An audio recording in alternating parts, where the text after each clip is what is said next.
Okay, so our team call today, I'm talking about how to earn people's trust. And this is your audience, your social media audience. This is people that you're talking to about working with you.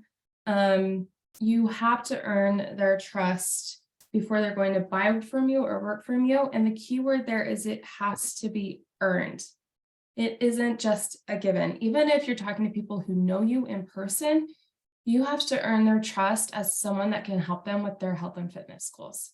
So I feel like a lot of coaches sign up, especially new coaches, they sign up, they put up their posts on social media, hey, I'm a Beachbody coach, and they expect people to sign up. And that's not how it works, like at all, because you have to earn people's trust. So I'm going to give you some ways to do that. But do realize that it is something that you have to earn, you have to show up for, and it's not a given.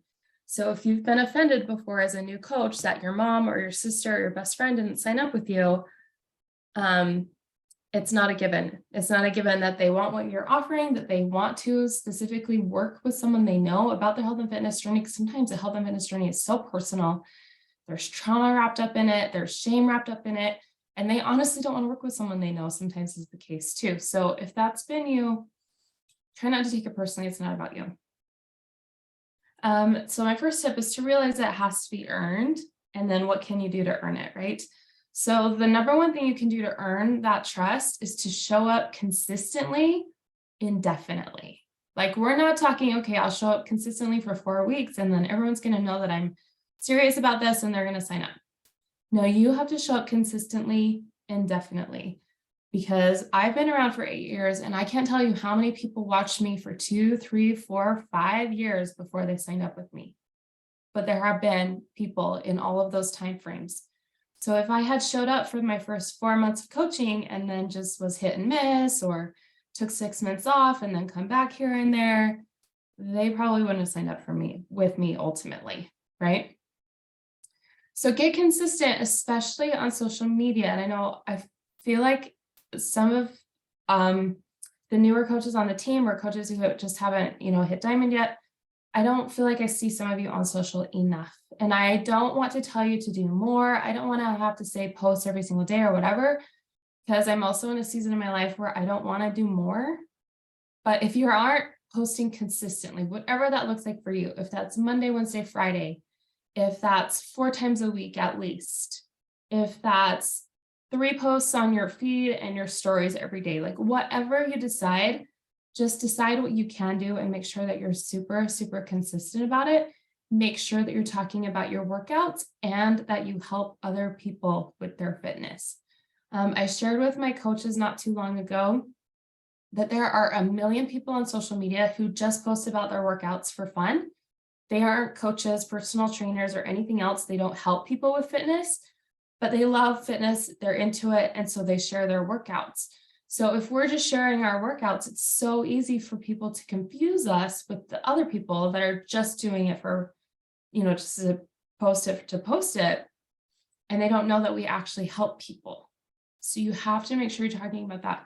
You have to make sure that you are posting like a post that most of us did yesterday, like, hey, I have a new program out. I'm looking for 20 women to do it with me. You have to do those kind of posts. And no, they don't get very good engagement. I think I got like 11 likes on that post and they were all coaches, but you still have to do those kind of posts so that people know that you're here to help, that you actually sign people up, you actually help them do what you're doing and you do it together with your clients. So make sure you're loud and bold about that part of what you're doing so that you don't just look like someone who's just posting their workouts on social media because you like workouts. We really have to stand out that way. We have to let people know that we are here to help others. We're not just here to post our workouts for accountability or whatever. And along those lines is that you need to share social proof that you can get people results. Now, if you're a new coach, you might not have a lot of clients that have gotten results that are willing to share, but Beachbody has 1 million gajillion before and afters that you can post. And you can also post messages that you get, comments that you get in your group that are helpful. Sometimes in my challenge groups, I will put up a post that says, What has this group meant to you? How has it helped you? And then I can use all those little comments as I can post them in my stories. You can erase people's name, keep it anonymous, but I can put that little screenshot of that comment in my stories as social proof that my group helps people in whatever way they said it helped them. And there's lots of ways you can do posts like that in your group so that you get all of those little messages and comments that you can screenshot and share. And then you have a bunch of those that you can share, and you can share them over and over again. You don't just have to share them once. Put them in a folder or an album on your phone, and you can go to that. That folder will grow as the longer you coach. You'll have more and more stuff in there, and you can repost that stuff. Now, if you have clients who've gotten results, I want you to make sure you ask permission to share their stuff. And you can say, if they're hesitant about it, you can say, well, what if I hide your face and you don't use their name? You can make it anonymous for them, but ask your clients, make sure that your clients are taking pictures, and if they're getting great results, ask if you can share. And if you can, make sure you share it. And then another thing you can ask too, because I've seen a few coaches have trouble with this, is say, I want to share these this week, but also would you be okay if I shared them in the future as much as I want? Or do you want me to ask permission every time I share? Because we have a coach on, not the team Elevate, but a sister coach who just made a client really, really upset because she shared her pictures for a second time without permission. So just make sure that if you want to use them multiple times, you just ask for permission for that. And if not, that's totally fine, because you can find before and afters everywhere. There are Facebook groups on here that are full of coaches, and there'll be threads of before and after pictures. We've got some in Team Elevate. And if they share them in those threads, or Beachbody has shared them in their coach office or whatever, you have full permission to use those at any time. Okay, so make sure you're collecting and sharing social proof that our programs work, and show different types of bodies, different kinds of results, nutrition results, fitness results. Mix it up, throw in some guys in there too, why not? But make sure you're sharing social proof. And the last tip I have, I just want to welcome Rochelle. She just barely logged in. She's brand new. And I'm glad you're here. And whoa, I just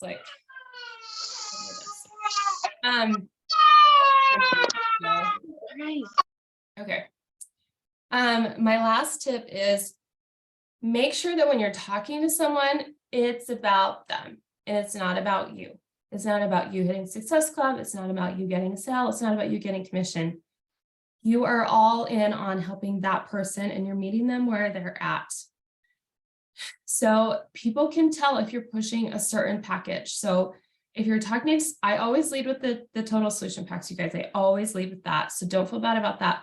But if you're getting pushback on, say, Shakeology, I've tried Shakeology, it's disgusting, I don't like it, or I have a mushroom allergy or something like that, Shakeology is not going to work for them. If you're in the conversation for them and to help them with what they need, then at that point, you're going to be like, okay, that's no problem. We don't have to do Shakeology. We have other supplement options. And then if you go through those supplement options and they're like, you know what, I really just want the workouts. Then if you're there for them, then you're going to be like, okay, well, let's just do the workouts. Let's start with that. Also, if you're talking to someone that you flat out know cannot afford what you're offering, they can't even afford, they can't afford anything. They're not your people. We're not here to be jerks and tell people to max out their credit cards to get started. I know, for instance, if you guys have heard Katie's story, Katie was flat broke when I approached her about a challenge group. And I didn't really know that. I knew she was living with her parents, but I didn't know their financial situation. That's really none of my business. She decided on her own to talk to her husband and max out her credit card. I was never like, this girl, this is so awesome. You got to max out your credit card, whatever you can do. I would never say that to anybody. If Katie made that decision on her own because she knew she needed this and ended up becoming a coach and making tens of thousands of dollars back on her initial purchase, that was something she felt called to do. But I don't ever want you guys to encourage people to be maxing out credit cards or borrowing money or anything like that. If people can't afford what you're offering, then it's just not right for them. You can just be like, well, I am going to be here anytime, whenever, that situation changes, then feel free to come back to me. I've recently had 2 people that are like, you know what, we have nothing. And I'm like, okay, no worries. Like, this isn't going to be a good fit for you then. So just make sure that when you're talking to someone, you're about them. You're not trying to sell them a weightlifting program when all they want is yoga.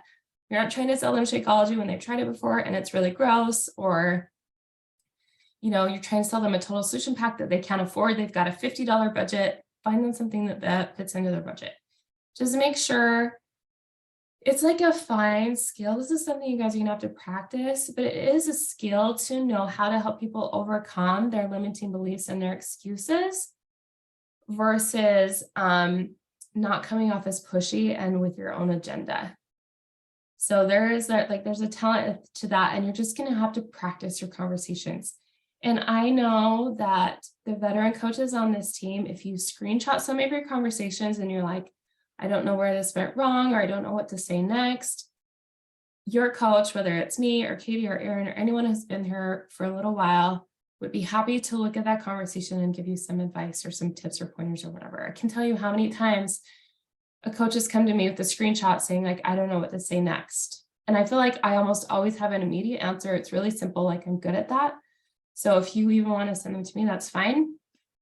But it's just practice. It's a lot of practice. And I want you to just, how would you be talking to that person in person? Like, if it was a good friend, you're just talking in person, you weren't stressed about saying the right thing, you weren't stressed about making a sale, like, what would you say? And I feel like sometimes that makes it easier too. So I hope that was helpful. I just have those 4 things. 1, trust has to be earned. 2, you need to show up consistently, indefinitely on social media and in your conversations and your follow-ups. You need to share social proof that you help people and that they get results. And you need to make sure that you are all about the other person and not yourself when it comes down to the sales conversation. And I think those 4 things will help really a lot if you guys can get consistent with that stuff and make that a focus. So that's all I have. Do you guys have any questions, comments, feedback?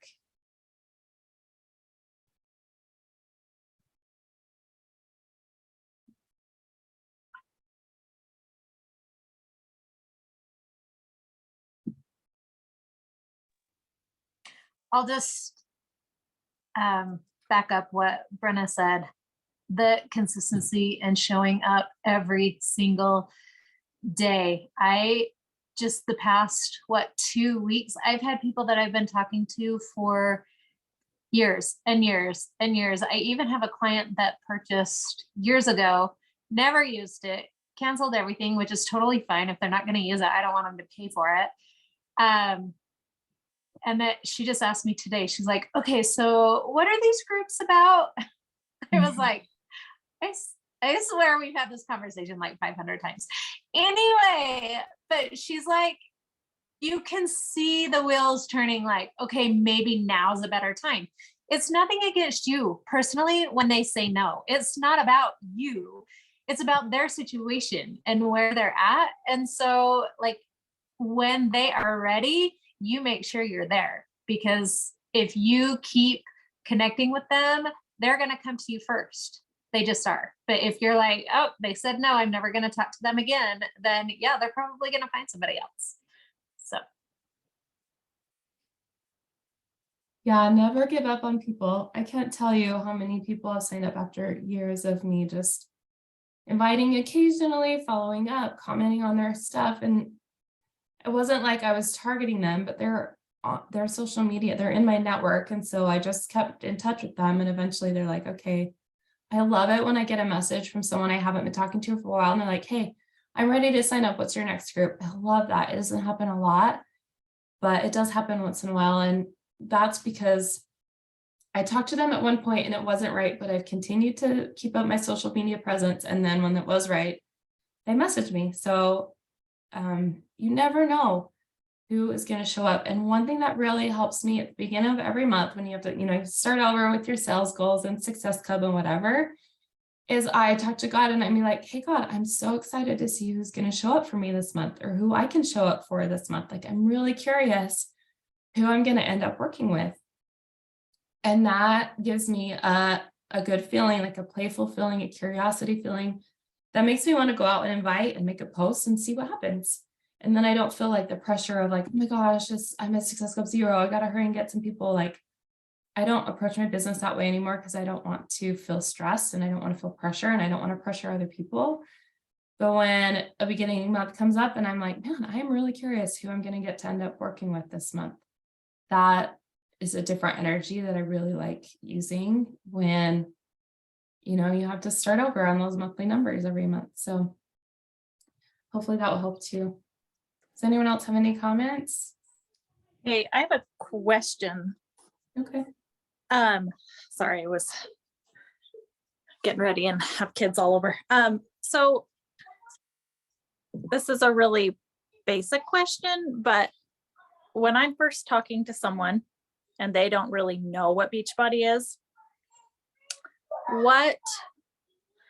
so usually I'll just kind of tell them what Beachbody is. It's, workouts that you stream at home and nutrition programs and things like that. I'll go over all that.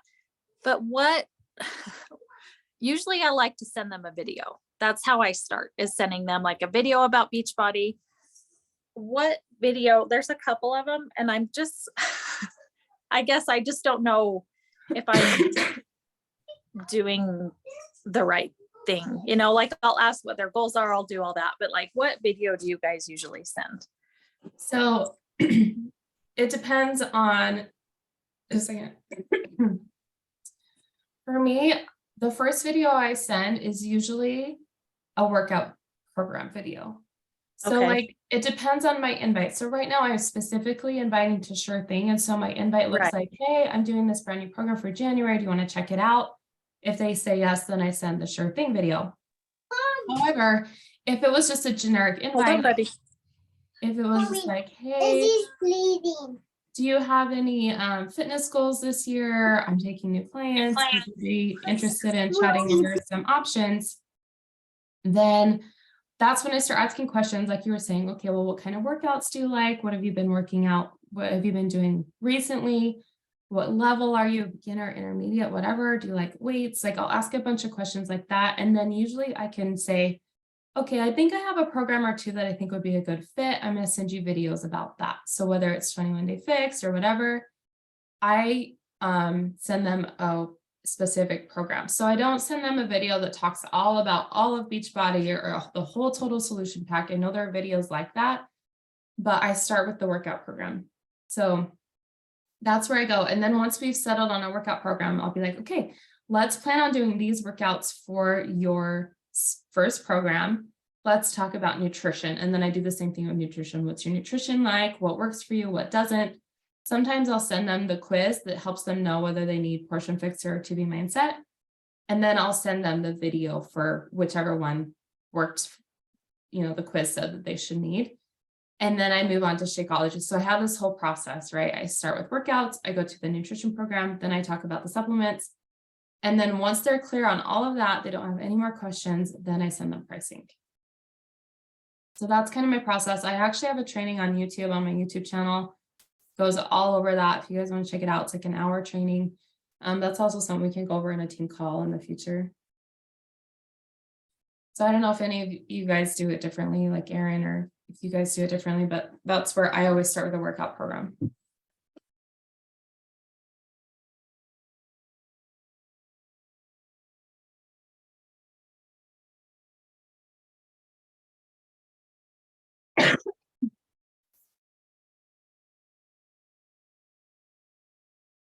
Did that help, Jenny? Is that what you needed?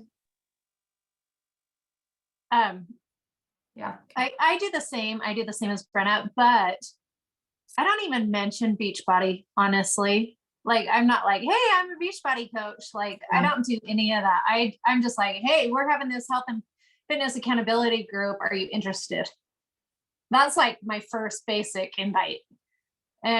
Or I'll give some details. It's 4 weeks, 5 days a week. Is a health and fitness accountability group. Are you interested in learning more? Like, that's my basic invite. And then after that, if they're like, yeah, I'm interested, then I will send them a video and be like, this is a program that we're doing. Does that look doable for you? Right? something like that. And if they're like, no, then I'll say, okay, we have tons of other options. Or if they say, yeah, give me more details, then that's when I get into like the group, when we're starting, prices. And usually I like Brenna, like the prices are at the very end because I want them to see the value and let them know about the meal plan. So let them know about everything that's included, right? And I probably repeat that 2 or 3 times so that because I feel like sometimes they skim through and so then they don't read it all. So if you send it 2 or 3 times and they're like, oh, like there's a lot in here, and then you send the prices, then the more, like, once they understand the value, they're like, wait, it's $160 or $219 for bod and bod. Like that is an incredible deal. Like that is so awesome for a whole year. Like people are paying $70 for 1 hour session. So that's how I do it. Yeah, same. I don't mention Beachbody unless someone asks me. Like I'll send an invite and they'll be like, oh, are you with Beachbody? And in that case, then I'll be like, yeah, are you familiar? And then usually they'll be like, oh yeah, I already have a coach, or I already have Beachbody on demand or whatever. And then I can just go from there. But yeah, I don't lead with Beachbody. I just lead with health and fitness, or this is a fitness program. I have a challenge going on, that kind of wording.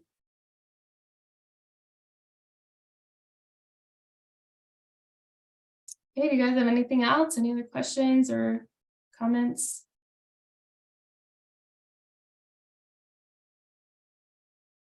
No? Okay. Well, I hope this was helpful, you guys. I really want to encourage you to stay engaged as much as you can. Like I know it's the holidays and you're busy, whatever. I don't want you to feel pressure, but just stay engaged, stay in touch with Beachbody, stay in touch with the changes that are coming up. If you haven't launched, you're not going to do the Sure Thing group next week, then launch it later. Launch it on the 20th. On the 20th, say, hey, it's here, just launched for everybody. We're going to start on January 2nd. That would be your messaging and your promotion messaging there. And then kind of look ahead, because in March, things are going to change quite a bit. And you'll need some sort of like game plan so that you're not flying by the seat of your pants. So just stay in touch as much as you can during this season. And then keep reaching out to people, talking to people. I was talking to one of my coaches recently, and she's just feeling like she couldn't do it. And I'm like, well, what is it? Like, what do you enjoy about this? Well, I enjoy the people and I enjoy seeing their progress. Okay, well then go out and talk to the people. Like, just go talk to the people. Don't make it complicated. I listened to a training by Julie Boris. She, if you want a coach that makes you fired up, keeps it simple, Julie Boris and what's her name? Trina Gray. Go on YouTube and find those 2 coaches. They keep it simple. They make you fired up. But coaching is, our whole business is pushing play on a workout, drinking a shake, reading a book, inviting people to do this with us. Like that's all it is. And we get to make money doing it. It's pretty cool. So just keep the awesome, positive side in mind, because that is grinding. It is rejection, whatever, that's part of it. But if you look to the things you love about it, it's going to be easier to keep going, even when it's busy. It's like motherhood. You guys, none of us wanted to become moms so that we could clean up puke at 2 a.m., which we often do, or we have a kid in bed with us at 4 a.m. That's just part of being a mom. That's not the good part of being a mom. But if that's all you think about, you're going to hate motherhood, right? Same with coaching. Like you got to look at the good things, your clients, like this team, the awesome trainings that come out, awesome programs that come out. And like, yeah, the not so fun, the grind, the DMs, whatever, maybe isn't as fun for you, but focus on what you do love and why you want to stick around. And that will help you through any like valleys or whatever that you come across. I mean, I've been here forever. I've been through many valleys, but I always just write it out and the feeling always comes back. So next year is going to be awesome. We have so many different things coming that will be fun to experience or experiment with and practice with. So stick around, stay engaged, and know that we love you. And we're so grateful that all of you are here. And we're excited to see new coaches coming on. And we can't wait to see how many new amazing women get to join us in the next few months, in the next year. And that's all. I'm like, and in the name of Jesus Christ, amen. That's what it feels like. But I will stop blabbling. and stop this recording.